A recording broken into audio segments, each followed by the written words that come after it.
يا ربنا اعترفنا بأننا اقترفنا وأننا أصرفنا على رضا أشرفنا فانتوب علينا توبة تغسل كل حوبة واستر لنا العورات وآمن الروات واغفر لوالدينا ربي ومولودينا والأهل والإخوان وسائر الخلان. ارزقنا يا الله فهم النبي وحفظ المرسلين وإلهام الملائكة المقربين.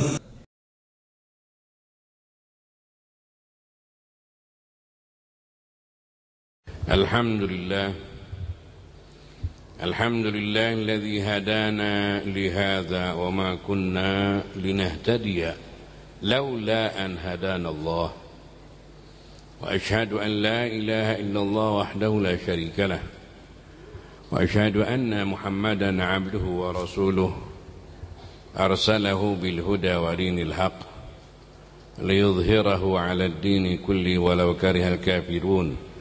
اللهم صل وسلم على سيدنا محمد وعلى آل سيدنا محمد وعلى أزواج سيدنا محمد وعلى ذرية سيدنا محمد وعلى أصحاب سيدنا محمد وسلم تسليما كثيرا عدد خلقك ورضا نفسك وزنة عرشك ومداد كلماتك. سبحانك لا علم لنا إلا ما علمتنا إنك أنت العليم الحكيم. ربنا اشرح لنا صدورنا ويسر لنا أمورنا يا أرحم الراحمين.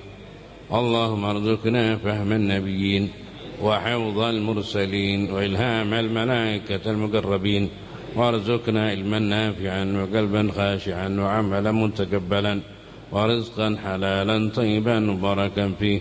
اللهم انفعنا بما علمتنا وعلمنا ما ينفعنا وزدنا علما يا أرحم الراحمين. ربنا لا تؤاخذنا إن نسينا أخطأنا ربنا ولا تحمل علينا إصرا كما حملت على الذين من قبلنا ربنا ولا تحملنا ما لا طاقة لنا به واعف عنا واغفر لنا وارحمنا أنت مولانا فانصرنا على القوم الكافرين آمين. اللهم انصرنا المسلمين على القوم الكافرين وارفع عنا عنهم البلاء والوباء والأمراض والأسقام والزلازل والحروب والفتن ما ظهر منها بطن آمين يا رب العالمين. اللهم اصلح من في صلاحه صلاح الإسلام والمسلمين وأهلك من في هلاكه صلاح للإسلام والمسلمين آمين يا رب العالمين. إخواني رحمكم الله السلام عليكم ورحمة الله وبركاته. الحمد لله الذي جمعنا في هذا المجلس المبارك وعسى الله سبحانه وتعالى ينظر إلينا بعين رحمته وبعين عنايته. Segala puji bagi Allah atas karunia-Nya kita dikumpulkan di tempat ini untuk memperingati kehidupan salah seorang ulama, juga penerusnya, juga amal-amal yang dilakukan oleh beliau sebagai orang yang telah melukis tempat ini, dan lukisan itu nampak sampai sekarang berkembang dilanjutkan oleh keturunannya. Beliau yang kita sekarang hadiri haulnya, kita baca tahlilnya. Sering kita mendengar ada orang mengadakan haul. Fulan membuat haul untuk orang tuanya, fulan mengadakan haul untuk ibunya. Haul itu pada dasarnya adalah menceritakan sejarah kehidupan seseorang yang kemudian disertai dengan pengiriman Fatihah agar masyarakat yang mendengar riwayat tersebut mencontoh daripada orang yang kita buat haul. Jadi bukan sembarang orang bikin haul. Orang yang telah melukis dalam hidupnya sehingga dikenal bukan hanya oleh anaknya, dikenal oleh murid-muridnya, dikenal oleh lingkungannya. Itu lukisan yang dikatakan dalam hadis, idza mata ibnu adam inqata'a 'amaluhu illa min thalath. Semua anak Adam ketika meninggal hilang namanya, hilang perbuatannya, hilang sebutannya, kecuali orang-orang yang soleh, illa min thalath, yang memang mausuf, disifati orang-orang bertakwa, yang mengukir hidupnya. Anaknya selalu mendoakan orang tuanya, anaknya terus melakukan warisan orang tuanya. Apapun yang ditinggalkan oleh orang tuanya daripada pesantren, majlis ta'lim, tahlilan, semuanya dilakukan oleh anaknya. Itu warisan yang memang paling berharga. Waladun salih yad'u lahu waladun. Apa kalau saudaranya tidak? Tidak, saudaranya pun masuk. Kadang orang meninggal tidak punya anak, saudaranya masuk. Kadang tidak punya anak, tidak punya saudara, murid-muridnya masuk. Kalimat waladun tidak mesti dari seorang anak. Saya mengiri kepada kiai kita, Kiai Ahmad Turtusi, semoga Allah manjangkan umurnya, memberikan berkah kepada beliau dan mencatatnya sebagai anak albar yang bakti kepada orang tua, yang dapat membanggakan nanti di hari kemudian. Diakui ada anak-anak yang orang tuanya lari, ada anak-anak yang anaknya lari dari orang tua. Yauma yafirrul mar'u min akhihi wa ummihi wa abi wa sahibati wa bani likulli imri'in minhum yauma idzin sya'nu yughni. Kita akan lari dari orang tua kita akan lari dari diri kita, kecuali orang-orang yang memang menjalankan itu warisan orang tuanya. Ada cinta antara anak dengan ayah yang mengikat cinta itu antara dia keduanya karena Allah Subhanahu wa taala, bukan karena hubungan orang tua. Ikhwani rahimakumullah, seseorang itu bisa dikatakan masih hidup ketika amalnya terus berlanjut. Jadi Kiai Dimyati Ahmad Ramli rahimahullah rahmatal abrar, jangan anggap oleh kalian bahwa sudah wafat. Apakah hadir di tengah-tengah kita? Jelas ada riwayat seperti dibawakan oleh Imam Ibnu Hajar Al-Asqalani di dalam kitab Amali. Beliau ketika ditanya apakah berita orang hidup disampaikan kepada yang sudah meninggal, beliau menjawab iya, dan ada hadisnya dibawakan di dalam kitab Amali. Ada kumpulan hadis-hadis yang beliau sanadkan sendiri kepada beliau, dan itu kedudukan hadisnya dapat dipertanggungjawabkan. Tinggal lihat di Maktabah Syamilah Amali Ibnu Hajar Al-Asqalani, ada di situ soal jawab. Artinya apa yang kita lakukan di sini bukan tidak dilaporkan kepada almarhum, bukan tidak diberitakan kepada almarhum. Anaknya yang melanjutkan amal ini terus berkembang. Lalu apakah kita pun demikian? Ketika orang tua kita meninggal, apakah kita pun ingat? Boro-boronya ayah numbung nyaho orang kolotnya kayak mung nyaho. Kumaha bapak maneh mung nyaho jadinya. Kumaha carita anak geus saya pohokeun deh. Ai kuburan diziarahan teu? Boro-boro ziarah. Anaknya pun melupakan, lihat kuburannya sudah penuh dengan rumput. Anaknya melupakan dia. Nasullah fa'ansahum anfusahum. Mereka lalai kepada Allah Subhanahu wa taala. Jangan kita seperti mereka. Ukirlah hidup kita dalam kehidupan ini dengan ukiran Ada yang ukirannya sedikit, 1 bulan hilang, terbawa angin, kena pasir. Ada ukirannya mendalam. Imam Syafi'i ukirannya dalam nggak kira-kira?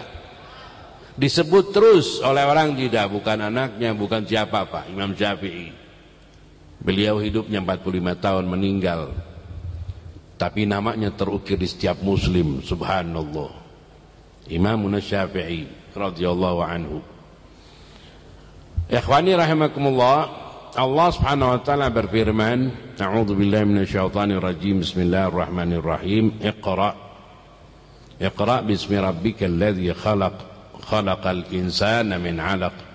Iqra wa rabbukal akram alladzi 'allama bil qalam. Allah Subhanahu wa taala merintahkan kepada kita untuk belajar membaca. Dan kita masuk pesantren untuk belajar membaca.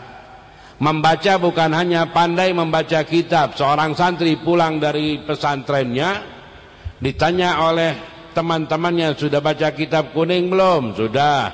Gundul? Iya. Lancar? Lancar. Tapi sayang dia tidak bisa membaca dirinya. Tapi sayang dia tidak bisa membaca hak orang tuanya. Sayang tidak dapat membaca hak keluarganya, tetangganya, gurunya, teman-temannya. Harusnya bukan hanya pandai membaca kitab, tapi pun harus bisa membaca hak-hak sekitarnya, membaca keadaan, situasi. Bukan pandai membaca kitab, tapi hak orang tua tidak diberikan. Balik ke imahna mau baju kotor, indungna nyeusuh, ngomong ufungkul teu meunang komo ditah nyeusuh. Kira-kira meunang syafaat teu tah? Baju kotor, makna mawa barang cicing we, teu oyak. Ibunya sibuk di dapur, bergerak pun tidak. Lalu apa maksudnya dia mondok pesantren? Hayang menang gelar murid unggul, hayang menang gelar santri. Saya ingin cerita, satu santri mondok 5 tahun di satu pesantren. Santri ini kehabisan bekal. Saya dengar di sini pondok pesantrennya tidak mengenakan pungutan bayarannya. Benar tuh? Benar tuh? Saya bilang pesantren yang pakai bayaran bid'ah. Saya bilang pesantren yang pakai bayaran pesantren anu bid'ah, kecuali bakal makan nggak apa-apa. Kalau untuk bayaran mengajar tuh bid'ah namanya. Kunaon guru nanu untung murid tah mayar. Kalau untuk makan nggak apa-apa, tempat tinggal nggak apa-apa, listrik nggak apa-apa, itu memang bagian dari si murid. Tapi mengajar dijadikan bahan mencari uang, itu bid'ah. Karena yang mengajar itu yang untung, murid itu lahan masuk ke surga, lahan yang akan menanam bibit-bibitnya. Ketika si murid mengamalkan, masuk rekeningnya dunia akhirat kepada orang tersebut. Lalu tah mayar kumaha itu? Cek murid nu pinter, guru nu musti mayar ka abdi. Nah, itu. Kembali kepada santri tadi ya. Santri apa? Santri mondok 5 tahun, bekalnya habis, pulang kampung. Gogoda pasantren teh hayang kawin. Itu tuh, ngan teu boga duit nyusahkeun kolot. Nyusahkeun kolot mah hayang kawin, itu ngan duit atuh. Mah eta pan aya taneuh sisa saeutik jualkeun mah. Umumna gitu. Sing bisa neangan duit atuh. Nya. Kembali kepada tali santri, habis bekalnya pulang kampung hayang kawin, kawinlah di kampung nah. Gawe di sawah. Teu nyahoana pacaklik. Teu meunang hasil. Karena di pasantren diajarkeun silat. Pasantren abdi ge diajarkeun silatnya. Abdi menta ka kiai guru urang Kiai Ahmad Turtusi, mun bisa diajarkeun silat, ajarkeun silat. Mun aya pasantren rek dibuka deui entong make pasantrennya pondok nanti padepokan silat di jerona aya ilmuna. Jadi mual kena fitnah mun pasantren mah dilook wae ku batur. Jadi mun aya pasantren padepokan silat digebugan ku kiaina ngalapor ka polisi, polisina bakal nanyakeun. Kunaon cenah? Tadi tunggal ku guru, ai maneh di mana? Padepokan silat, pantes wae tuh ngarannya. Ayeuna mun pasantren kos kieu neunggel murid ngalapor polisi. Polisi newak we guruna. Padepokan silatnya belajar al-mu'minul qawi khairum minal mu'minid dhaif. Walaupun itu hadis lain tapi umum bisa diambil dari itu hal tersebut. Kembali kepada cerita namanya si Hasan, ngaran ye budak si Hasan. Nah, ngaran si Hasan, loba ngaran Hasan. Ketika dia setelah kawin dia lihat dia punya pekerjaannya di sawah tidak berhasil. Akhirnya dia mencari keuntungan di pasar. Kena pinter silat jadi mainan ngelehkeun jago pasar. Ke pendekar jadina. Langsung wae eta laporan naon setoran-setoran ka si Hasan. Osok maling, osok neunggel dia si Hasan teh 5 tahun mondok di pasar. Kamari mondok di mana? Di pasantren. Suatu hari dia melihat teman-temannya masuk ke pasar dengan wajah yang berseri, bercahaya. Dia malu diri, dia ngumpet di balik tembok. Dia menangis, ya Allah, saya di mana, mereka di mana. Dia berjanji besok akan pulang ke gurunya ingin taubat. Ingin taubatan nasuha sudah. Maka pulanglah ke rumahnya dan besokannya dia pergi ke sang guru, melapor kepada gurunya. Guru, saya demikian katanya. Gurunya mengatakan, saya dengar kamu sudah kerja di pasar, maju. Iya, bukan kerja guru, saya banyak maksiat di pasar. Saya ingin taubat sekarang di hadapan guru. Gurunya sudah mendengar, cuman pura-pura tidak tahu. Akhirnya mengatakan, sudah kau wudu, masuk kamar mandi, wudu sana. Maka si Hasan pun masuk kamar mandi. Waktu berwudu dia menangis sejadi-jadinya, nangis meweknya, cerik. Gurunya heran, diketok, ada apa Hasan? Guru, sudah 5 tahun saya tidak berwudu. Sekarang baru saya berwudu. Gurunya mengatakan, wahai anakku, banyak orang punya dosa berwudu tanpa nangis.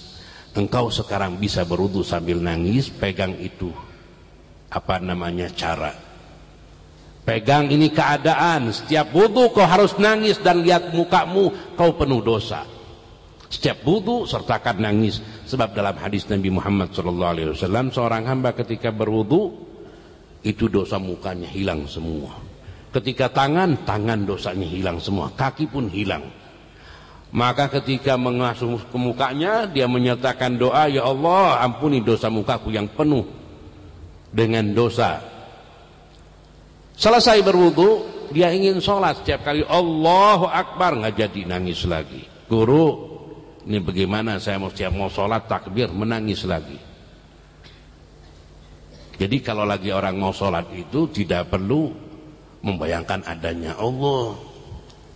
Oh, saya lihat Ka'bah, saya lihat Allah, nggak boleh begitu. Ya, cukup dengan lihat dirinya bahwa dia ini siapa yang jauh dari Allah langsung menangis. Ketika dia membaca Al-Quran, tadi dibacakan Al-Quran dengan indahnya, semoga Allah memberikan ilmunya lebih. Ketika satu orang tidak mengerti apa terjemah tafsirnya, tapi dia merasa dirinya kotor, langsung menjerit dan menghisteris, menjerit dan histeris. Lianna al-Quran law nuzila ala jabalin, law anzalna ala al-Qur'ana ala jabalin la ra'aitahu khashi'an mutasaddian min khasyatillah. Ada orang berpidato dengan bahasa Arab saja. Ini para fuqaha mengatakan demikian. Ustaz, ini katanya kalau khutbah pakai bahasa Arab aja nggak apa-apa. Ya nggak apa-apa. Tapi kita nggak mengerti. Yafhamuhu bil'am. Dapat dipahami secara umum. Orang ini berbicara tentang takwa. Masuklah satu orang tidak ngerti bahasa Arab. Ketika si imam khutbah nangis. Kenapa? Sebab memang dia masuknya dengan hati yang memang ingin kembali kepada Allah. Kamu ngerti nggak khutbahnya? Nggak ngerti. Kok bisa menangis? Nggak tahu. Hati saya haus dan itu khutbah masuk dalam diri saya. Kembali kepada si Hasan yang sholat Allahu Akbar, ternyata nangis lagi. Gurunya mengatakan, wahai Hasan, banyak orang penuh dosa ketika sholat tanpa menangis. Kau bisa sholat sambil menangis, itu pintu antara engkau dengan Allah sudah terbuka. Futuh namanya. Futuh terbuka, dia punya pintu antara dia dengan Allah Subhanahu wa taala. Wahai guru, bagaimana cara saya ingin taubat kepada Allah dan mengetahui taubat saya diterima? Maka dikatakan oleh gurunya, kalau engkau disayang oleh Allah akan disegerakan cobaan. Kalau tidak akan diakhirkan nanti. Dalam hadis ujjila lahul uqubah. Allahumma shalli wa sallim wa barik alaihi wa ala alihi. Akhirnya dia pulanglah ke rumah. Pulang ke rumah 1 bulan 2 bulan aman, tidak ada gangguan, sebab dia tukang curi, tukang pukul. 2 bulan datang kepada gurunya, guru ini 2 bulan aman, saya tukang curi, tukang pukul, tapi sepertinya hidupnya aman, kerja aman, anak sehat, istri sehat, semuanya. Gurunya mengatakan tunggu, semua pasti ada ganjarannya. Balik lagi ke rumahnya, 6 bulan kemudian baru ada jawaban. 6 bulan kemudian ketika suatu malam gerimis, istrinya mengatakan, Hasan, Pak Hasan, ini anak kita meriang minta cari obat. Maka dicarikan obat malam-malam sambil berkerebongan kain. Dia ingin mendekati warung, ternyata warung itu didobrak oleh orang. Keluar satu orang pencuri, dikejar oleh yang punya warung, kejar-kejaran sambil teriak, maling, maling, maling. Orang kampung semuanya keluar menghampiri itu warung. Dilihat ada orang yang berkerebongan, dipukulin satu kampung. Orang tersebut sedang pemilik warung mengejar maling. Baliknya pemilik warung kena nggak kedapatan malingnya, melihat ada orang sudah berkumpul memukuli satu orang. Siapa kalian pukul? Ternyata si Hasan santri tadi dipukulin. Salah alamat, mereka bawa ke rumah si Hasan dan minta maaf. Satu kampung menenggelan rumah kira-kira jadi oncom merenya. Pak Hasan, kita minta maaf. Apa jawaban si Hasan? Nggak apa-apa, 6 bulan saya tunggu-tunggu jawaban dari Allah. Nggak apa-apa, halusnya dikodok kabehnya, lain hiji-hijinya. Dikodok barang-barang kabeh itu. Subhanallah, nggak apa-apa. Dari semenjak itu si Hasan, apapun yang diperoleh olehnya, dari anaknya yang menumpahkan kopi yang belum diminum sama dia, anaknya bertanya, ayah biasanya marah kepada saya, sekarang kok nggak marah? Anakku, dahulu saya nggak tahu siapa, sekarang saya tahu siapa diri saya. Kau tumpahkan tiap hari, saya pantas dapat. Itu namanya ketika orang belajar pesantren nganggap diri santri suci, nggak dapat ilmu. Ketika dia menjadi kotor dan rendah, merasa diri hina, di situ diterima oleh Allah Subhanahu wa taala. Siapapun yang merasa suci tidak akan mendapatkan bagian daripada rahmatnya Allah Subhanahu wa taala. Sang istri pun demikian. Ketika dia tidak masak, si Hasannya bertanya, Pak Hasan, biasanya kamu kok marah-marah kalau saya nggak masak? Dulu, sekarang kau tidak masak tiap hari pun nggak apa-apa. Menurang gelutnya. Nah, disitulah ilmu diperoleh, nurnya ilmu. Ikhwani rahimakumullah, kembali kepada riwayat kiai kita almarhum Kiai Dimyati bin Ahmad Ramli, semoga Allah menerima semua amal-amalnya. Kalau memang kita ingin ikut di dalam ini perahu, tidak mesti menjadi seperti beliau, tidak mesti harus menjadi seperti anaknya Kiai Uci, Kiai Turtusi. Cukup dengan bagian yang diharapkan oleh seluruh sahabat. Seperti Anas bin Malik radhiyallahu anhu mengatakan, kami tidak pernah, aku belum pernah sebahagia sebagaimana bahagia aku ketika mendengar hadis Nabi Muhammad sallallahu alaihi wasallam, al-mar'u ma'aman ahab, orang itu akan bersama orang yang dicintai. Tapi dikatakan oleh Habib Jufri, dicintai itu bukan cinta di mulut aja ya, kita mendukung untuk hadir majelisnya, mendukung berjalannya pesantren ini, mendukung agar apa yang dilakukan oleh guru kita Kiai Ahmad Turtusi berjalan dengan lancar. Kalau nggak ada apa-apa, cukup dengan menghadirinya. Kun aliman au muta'alliman au mustami'an au muhibban. Jadilah orang alim seperti Kiai Dimyati. Nggak bisa. Jadilah pelajar, masuk dalam santrinya. Au muta'alliman, nggak bisa, nggak kaburu kolot jadinya. Kalau nggak bisa, mustami'an, hadir majelisnya. Nggak bisa juga, sibuk di pasar. Muhibban, cinta, ikut serta dengan semua yang kau miliki. Semampu kamu bantu, dengan tenaga, dengan suara, dengan harta, bantu. Kau muhibban. Jangan pernah menjadi yang kelima para sahabat. Seorang sahabat yang meriwayatkan, wala takun khamisan, itu bukan bagian daripada hadis, tapi itu tafsir daripada rawil hadis namanya. Demikian ahli hadis mengatakan, wala takun khamisan, itu bukan hadis, fatahlik atau fatahlak. Jangan menjadi yang kelima, maka engkau akan celaka. Siapa yang kelima? Pembenci ulama. Pembenci ulama. Seperti Habib Rizik pernah mengatakan, kalau kalian tidak bisa berjuang dengan kita, doakan kita. Kalau nggak bisa doakan kita, jangan ganggu kita. Udah nggak bisa mendoakan, mengganggu lagi ya, subhanallah. Ikhwani rahimakumullah, satu hal yang memang kita ambil daripada hikmah-hikmah para ulama. Ulama dahulu itu imannya kuat, Islamnya kuat. Kalau kita ini imannya kuat nggak? Tadi dibawakan awal wajibin alal insani ma'rifatul ilahi bistiqan. Istiqan itu mengambil, berusaha untuk mencapai kepada keyakinan, bukan hanya mengenal Allah. Kita ini muslim tapi belum mengenal Allah. Mengenal Allah itu perlu proses belajar. Kita dilahirkan dengan KTP Islam. Apakah kita mukmin? Belum. Yang belajar bisa meraih iman, tapi yang tidak belajar mimpi akan meraih iman. Ketika orang tuanya tidak mengajarkan agama, maka anaknya tidak mungkin mengenal iman. Sebab iman itu memerlukan proses pembelajaran dan pelatihan, sehingga tumbuh kepercayaan bahwa memang Allah itu maha ada. Ini tidak diumumkan kiamat tahun 2012 nyaremput kabeh, innalillahi rajiun. Ya. Kiamat 2020 nyaremput, pan geus nyaho orang Islam moal kena kiamat. Orang Islam tuh nggak bakal kena kiamat.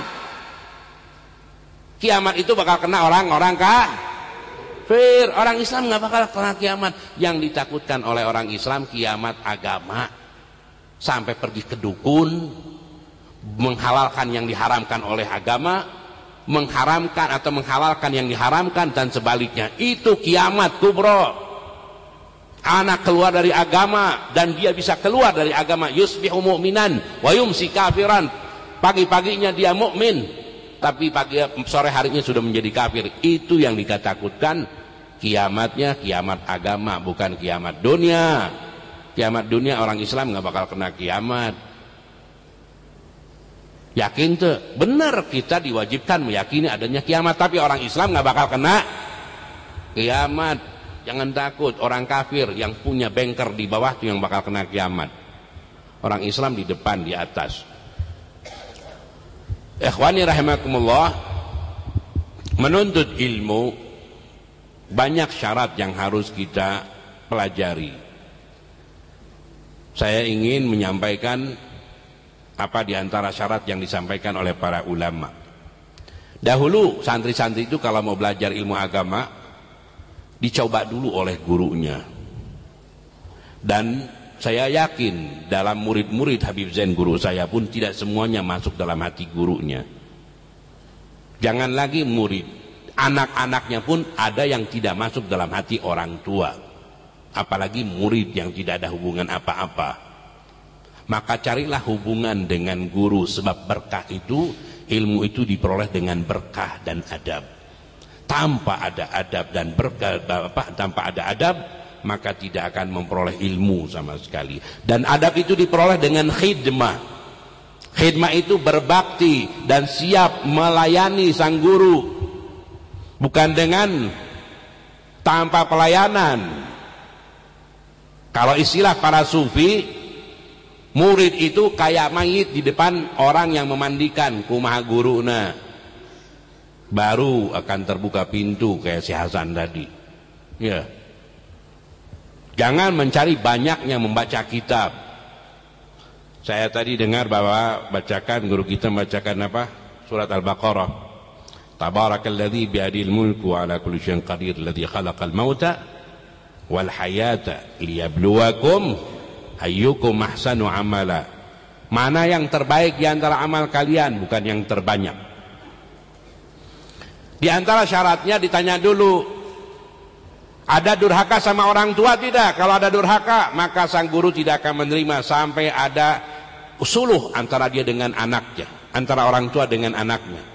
Kalau bahan kolot naon, munitah muridna anakna geus mana pasantren jig cenah, oh pagawean eueuh ieu jig pasantren. Jadi bukan untuk sengaja mengajarkan anaknya mondok, tapi kena emang orang tuanya geus gahareun, keheul, ya. Nempo budakna udang sare dahar pasantren mendingan. Nah, anak yang demikian nggak bakal dapat apa-apa. Maka diperiksa dulu oleh sang gurunya, kumaha keadaan mana jengkolot, bakti, masya Allah, ridho orang tuanya. Ketika orang tuanya ridho, Allah ridho. Ketika Allah ridho, Rasulullah ridho. Maka ini anak belum jadi santri, nggak jadi wali. Dan ditanya lagi oleh guru saya, sok ninggalkan sholat, sok ninggalkan sholat, cina barudah budak masuknya, ketika masuknya sudah balik, banyak ninggalin sholat, suruh qadha dulu, nggak boleh baca kitab, boga hutang ke Allah. Puasa aku mah puasa nage loba hutangna. Itu ada satu orang masuk ke pondok Habib Zain, hutang puasana 20 tahun, 20 tahun tak qadha sholatna, tak qadha sholatna, dah qadha puasa di qadhaan, geus beres menang karak maca. Jelma boga hutang untuk menang maca, nya hutang heula bayar, ya dibayaran heula. Subhanallah. Jadi seorang guru itu melihat murid dengan bagus, dan saya yakin guru kita melihat dengan indah setiap murid diberikan bagian-bagiannya. Ini isyarat hanya untuk para orang tua, jangan bawa anaknya ke pesantren karena gahar, karena kesel, tapi karena ilmu. Bukan hanya dituntut anaknya untuk niat yang baik, tapi orang tuanya pun harus dengan niat yang baik. Ikhwani rahimakumullah, saya ingin bercerita tentang orang tua karena berhubungan dengan orang tua. Ilmu yang akhir kita pelajari, contohnya kita belajar dari Safinah. Setelah buka Safinah ada kitab yang lain namanya ada Busyral Karim bagian bab ibadah atau Muqaddimah Hadramiyah, ada Mukhtasar Shaghir, ada Mukhtasar Kabir. Kalau di pesantren umum di kita bahkan Ibn Qasim, kemudian pindah kepada syarahnya Bajuri, juga kepada I'anatul Talibin atau kepada Minhaju At-Talibin dan seterusnya. Itu tingkatan-tingkatan di dalam membaca kitab, di mana para ulama ketika memberikan itu arahan ditanya anaknya, wahai fulan, kamu baca kitab itu, waktu dibaca Bismillahirrahmanirrahim, diulang lagi sama gurunya, ulang lagi Bismillah, Bismillahirrahmanirrahim, qala al-mu'allifu, ulang lagi Bismillah. Saya nggak bisa guru. Kamu ketika membaca harus dengan khitab kepada Allah, jangan hanya Bismillah tanpa khitab. Ketika membaca kitab Bismillahirrahmanirrahim, kamu tahu bah itu untuk apa? Lil musahabah, walit tabarruk, walit ta'awud dan seterusnya, listi'anah. Ketika kita membaca bismillah artinya ada permohonan seorang hamba kepada Allah, ya Allah dengan namamu yang maha pengasih, maha penyayang, tolonglah saya ingin membaca kitab ini. Maka ketika membaca kitab itu ada khitab antara diri kita kepada Allah Subhanahu wa taala, ada khitab. Ketika membaca Bismillahirrahmanirrahim, jangan kemudian tanpa ada apa-apa dalam diri kita. Maka suruh ulang lagi. Suruh diulang lagi. Banyak kita membaca kitab tapi tanpa ada disertai khitab. Sekarang saya ingin mengajak saudara-saudara di dalam membaca Allahumma shalli ala sayyidina Muhammad wa ala ali sayyidina Muhammad, membaca astaghfirullah atau a'udzu billahi minasyaitonir rajim. Membaca a'udzu billahi minasyaitonir rajim. Ketika kita membaca, ada enggak dalam diri kita permohonan kepada Allah berlindung daripada setan terkutuk? Tidak ada. Ketika tidak ada, enggak bakal dijawab oleh Allah. Itu para ulama kita makanya berhasil membangun. Tadi dikatakan kenapa mereka berhasil, karena ketika mengamalkan ada menyambung dengan Allah. Ada khitabnya, la ilaha illallah. Hatinya mengatakan, ya Allah, tidak ada yang dapat menolong aku kecuali Engkau. Nusajan cukup dengan la ilaha, tanpa ada rasa. Harus ada rasa. Ketika a'udzubillahi minasyaitonir rajim, maka seorang hamba ketika a'udzubillah, ya Allah aku berlindung kepadamu daripada setan terkutuk, ketika hatinya minta tolong pada Allah, dijawab oleh Allah. Dijawab oleh Allah. Tapi ketika hatinya tidak ada nilai, maka tidak ada jawaban dari Allah, sebab yang dibaca, yang diutarakan hanya bacaan, bukan doa, bukan permintaan. Ingat itu. Apapun yang kita baca tanpa disertai permohonan kepada Allah nggak bakal dapat jawaban. Tapi ketika disertai dengan permohonan akan dapat jawaban, labbaika ya abdi. Kenapa doa kita nggak diterima? Karena doa kita cuman ucapan, bukan permintaan. Sertakan dalam doa kita permintaan, maka akan dijawab oleh Allah. Tanpa disertai permintaan, maka cuman bacaan aja. Sekarang saya baca assalamualaikum warahmatullahi wabarakatuh, kalian tidak akan jawab sebab saya baca. Baca nggak bakal dapat jawaban. Tapi ketika saya ucapkan kepada kalian assalamualaikum, kalian pasti jawab waalaikumsalam.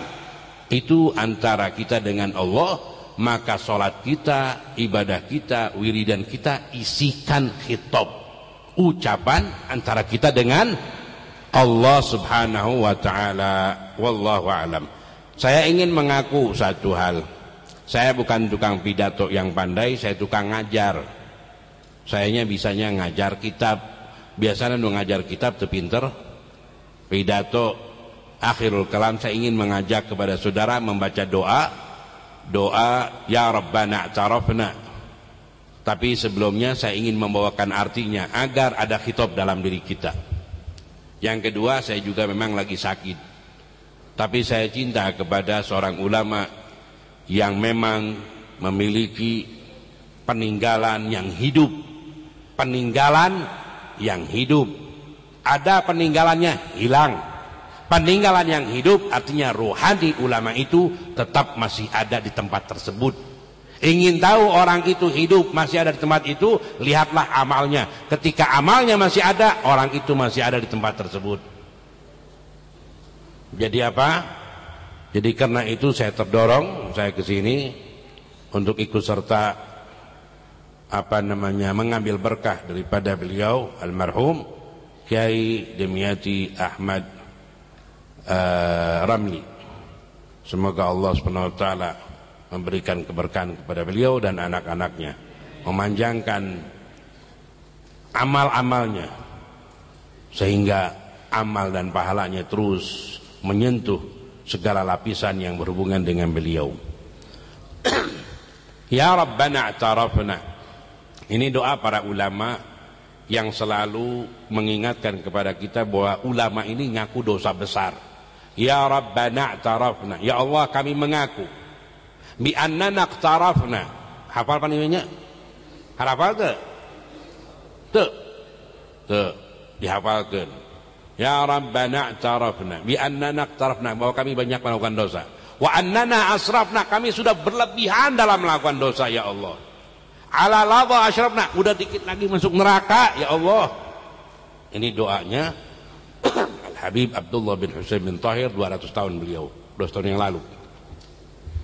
Ya Rabbana a'tarafna bi annana aqtarafna wa annana asrafna ala ladha asyrafna fatub alaina taubah, berikan kami taubat ya Allah Fatub alaina taubah taghsilu kulla aubah, yang dapat membersihkan, mensucikan semua dosa. Taghsilu kulla aubah wastur lanal aurati, tutuplah aib-aib kami. Wa aminir rawati, berikanlah keamanan daripada rasa takut. Dan seterusnya. Insyaallah bisa dilihat ya, kepanjangan nanti kalau ini. Saya ingin mengajak atau yang sudah hafal ikut dengan saya.